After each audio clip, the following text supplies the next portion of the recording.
শরীয়তপুর ৩ আসনের গোসাইরহাট উপজেলার কুচাইপট্টি ইউনিয়নের নির্বাচনী প্রচারণা ও গণসংযোগে গিয়ে এলাকাবাসীর হৃদয় বিদারক অভিজ্ঞতার কথা শোনেন বিএনপির প্রার্থী মিয়া নুরুদ্দিন আহমেদ অপু।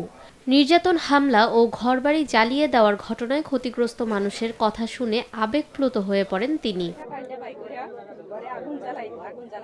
এ সময় মিয়া নুরুদ্দিন আহমেদ অপু বলেন, যারা মানুষকে নির্যাতন করেছে, হত্যা ও অগ্নিসংযোগের মতো অপরাধে জড়িত তারা মানবতার শত্রু, এদের প্রত্যেকের বিচার হবেই।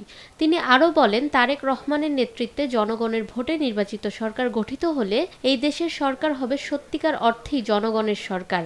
তখন নির্যাতিত কেউ আর বিচার বঞ্চিত থাকবে না। কোনো স্বাভাবিক মানুষের কাজ এই কাজ হতে পারে না, এটা একটা পশুত্বের কাজ। যে যারা মার্ডার করেছে, যারা হত্যা করেছে, তারা পশু, তারা কিন্তু মানুষ না।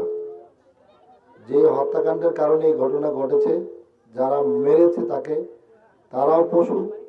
আর যারা আমার মা বোনদেরকে এলাকায় বাড়ি করে আগুন দিচ্ছে, তারাও পশু।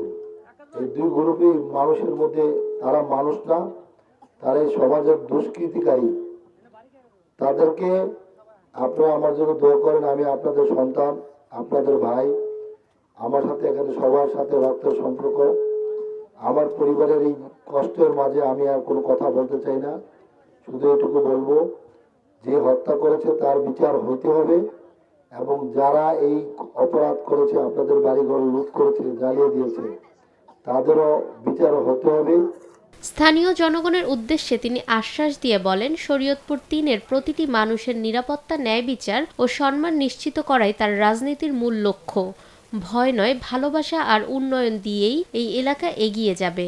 এ সময় এলাকাবাসী তাদের দীর্ঘদিনের বঞ্চনা, ভয়ভীতি ও দুঃখ কষ্টের কথা তুলে ধরেন এবং পরিবর্তনের প্রত্যাশায় মিয়া নুরুদ্দিন আহমেদ অপুর প্রতি সমর্থন ও আস্থা প্রকাশ করেন।